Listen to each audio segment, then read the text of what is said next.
भगवान वरदान देते हैं, जहां ये कथा कही जाएगी वहां मैं स्वयं उपस्थित रहूंगा। जो इसे श्रद्धा से सुनेगा उसे मेरा आशीर्वाद मिलेगा।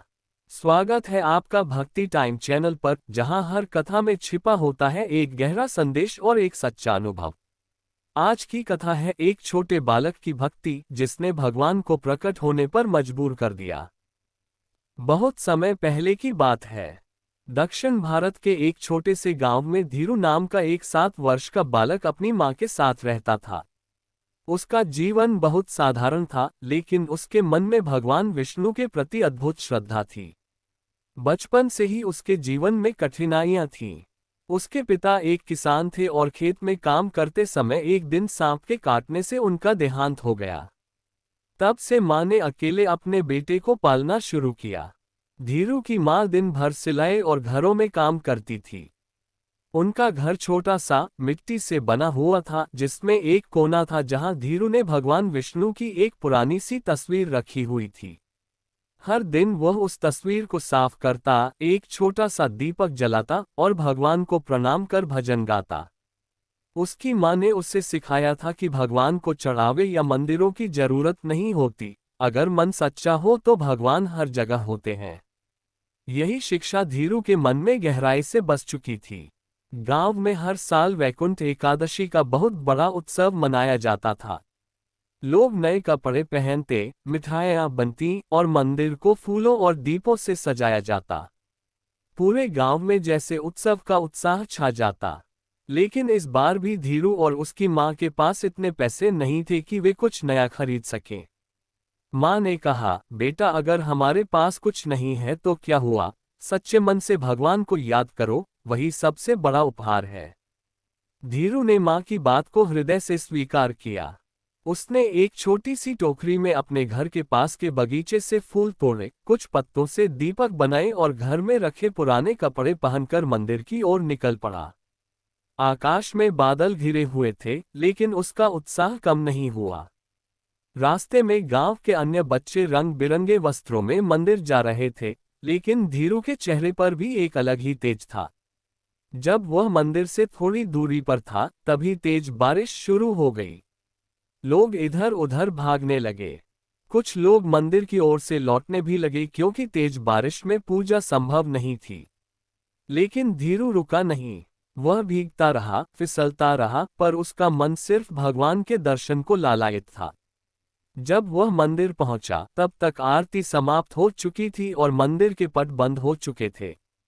पुजारी भी घर जा चुके थे। चारों ओर अंधेरा और सन्नाटा था, लेकिन धीरू ने हार नहीं मानी। वह मंदिर के द्वार पर बैठ गया और धीरे धीरे भगवान को पुकारते हुए भजन गाने लगा। उसका स्वर कांप रहा था, शरीर ठंड से कांप रहा था, लेकिन उसकी भक्ति की गर्मी ने आसमान को भी झुका दिया। वह गा रहा था, प्रभु अब तो दर्शन दो, मेरे मन में आस जागी है। उसके नेत्रों से आंसू बह रहे थे। पूरे वातावरण में उसकी भक्ति की गूंज सुनाई दे रही थी। तभी एक अद्भुत प्रकाश मंदिर के गर्भगृह से बाहर आया। धीरे धीरे मंदिर के द्वार अपने आप खुल गए। भीतर से भगवान विष्णु की दिव्य मूर्ति प्रकट हुई। उनके मुख पर मुस्कान थी, नेत्रों में करुणा थी। धीरू की आंखें आश्चर्य से भर गईं। वह तुरंत भगवान के चरणों में गिर पड़ा। भगवान ने कहा, बालक, तुम्हारी भक्ति ने मुझे बाध्य कर दिया है कि मैं तुम्हें दर्शन दूं। जो प्रेम तुमने दिखाया है वह स्वर्ग के देवताओं में भी नहीं है। तुमने कोई चढ़ावा नहीं चढ़ाया, लेकिन तुम्हारा प्रेम, तुम्हारा विश्वास मेरी सबसे बड़ी पूजा है। धीरू ने कांपते हुए स्वर में कहा, प्रभु, मैं तो सिर्फ आपको देखना चाहता था। मेरे पास कुछ नहीं था, न वस्त्र न भोग, लेकिन मैं मन से आपको चाहता हूँ।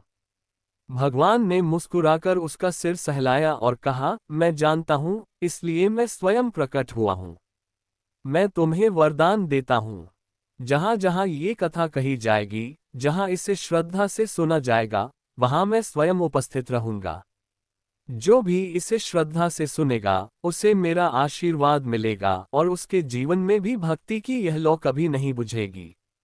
तभी गांव के लोग वहां पहुंचे और भगवान विष्णु के इस अद्भुत प्रकट रूप को देखकर अचंभित रह गए। पुजारी भी दौड़े आए और मंदिर की घंटियां बजने लगीं। चारों ओर एक दिव्य वातावरण बन गया। धीरू की माँ भी वहां पहुंची।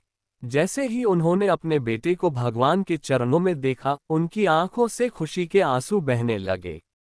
भगवान ने अंत में कहा, यह बालक भक्ति का प्रतीक है। सच्ची श्रद्धा, सच्चा प्रेम, बिना किसी दिखावे के, यही मार्ग है मेरे पास आने का। आज से यह मंदिर भक्ति के सबसे महान उदाहरण के रूप में जाना जाएगा। उस दिन के बाद धीरू का जीवन बदल गया। गांव में हर कोई उसे सम्मान की दृष्टि से देखने लगा, लेकिन वह पहले की तरह ही साधारण बना रहा। उसकी भक्ति, उसका प्रेम और उसका भगवान के प्रति समर्पण ही उसकी सबसे बड़ी पूंजी बन गई। ये कथा हमें सिखाती है कि सच्ची भक्ति में कोई दिखावा नहीं होता। जब मन सच्चा होता है, प्रेम में मिलावट नहीं होती, तब भगवान स्वयं चलकर भक्त के पास आते हैं। अगर आपके जीवन में कठिनाइयां हैं, लेकिन आपके मन में विश्वास है, तो जान लीजिए भगवान दूर नहीं है।